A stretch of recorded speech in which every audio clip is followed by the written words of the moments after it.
Did you ever wonder why ice floats? It's made of water, but it floats in water. It's quite simple, really. It's down to because water expands when it freezes. It gets bigger when it turns to ice. Now, something will float in a fluid if it's less dense than it.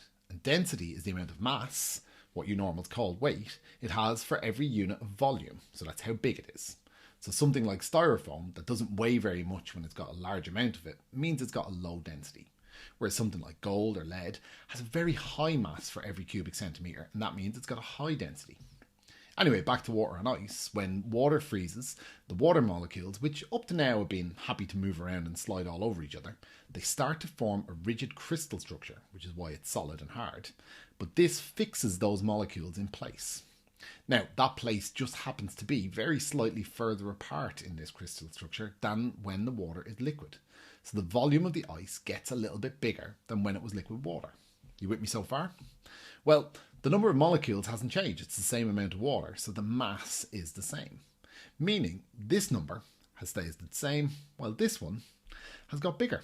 And if you divide anything by a bigger number, that equals a smaller answer. And our answer in this time is its density. And if its density is lower than the water around it, that means it has to float. See? Simple. If you've got any questions you want explained in a simple way, stick them in the comments. And there are no such thing as a stupid question. Well, except for that one that you're thinking of. Don't post that. No one wants to hear that.